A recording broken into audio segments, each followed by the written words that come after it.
Isang temporary learning space ang itinayo sa isang compound sa Sagunsungan, Marawi City. Ang nasabing proyekto ay inaasahang aagapay nila sa mga mag-aaral na apektado ng giyera.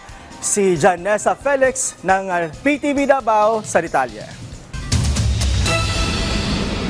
7 taon na ang lumipas mula nang maganap ang giyera sa Marawi City. Hanggang ngayon, patuloy pang bumabangon ang mga residente sa mga pinsalang idinulot nito. Bukod sa mga nawasak na mga bahay, negosyo at ari-arian, nasira din ang mga paaralang nasa ground zero na sentro ng labanan noon. Bilang tugon ng pamahalaan, itinayo ang temporary learning spaces sa isang compound sa Sagunsongan, Marawi City para maipagpatuloy ang pag-aaral ng mga estudyante. Kabilang dito ang mga TLS ng Mambuay Elementary School, Bangolo Elementary School, Marawi Central Elementary Pilot School, Marawi City Elementary School at Dansalan National High School. Higit 700 na mga estudyante mula kinder hanggang grade 12 ang nag-aaral sa TLS.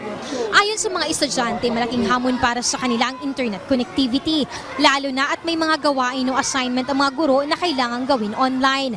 Tulad na lamang ng grade 11 student na si Eslaini Ayobgan. Anya, kailangan pa niyang pumunta sa malayong lugar na may internet para lamang makagawa ng assignment. Problema rin niya ang panggastos sa pamasahe. Aminado ang mga estudyante na nahihirapan silang mag-aral dahil sa siksikan at kakulangan ng pasilidad.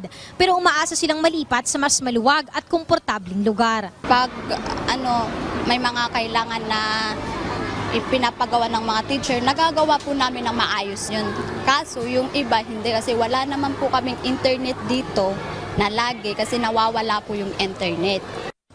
Kaugnay nito, personal na ininspeksyon ni Pangulong Ferdinand R. Marcos Jr. ang temporary learning spaces sa Marawi City upang matukoy ang mga kailangang suporta para sa mga estudyante at mga guro.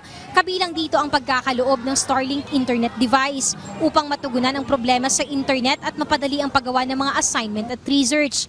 Ayon sa palasyo, ito ay patunay ng dedikasyon ng pamahalaan na paigtingin ang sektor ng edukasyon, lalo na sa mga lugar na apektado ng sigalot.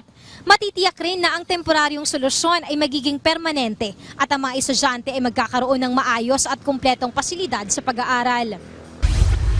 Samantala, umaasa naman ang mga guro na maibalik na sa normal na setup ang kanilang mga paaralan. Dahil iba rin kung mga estudyante ay nasa maayos na kalagayan, lalo na at sa kasalukuyan walang kuryente at internet sa temporary learning spaces. Kasi lahat ng learners namin is mga IDPs. Kami yung nagkikater, kami yung mga teacher nandiyan sa likod, ay nagkikater ng lahat ng IDPs. Matapos ang pag-inspeksyon sa temporary learning spaces sa Sagunsongan, tumuloy naman si Pangulong Marcos Jr. sa Dansalan Integrated School upang personal na silipin din ito na bahagi ng post-conflict education infrastructure sa Marawi City. Janessa Felix para sa Pambansang TV sa Bagong Pilipinas.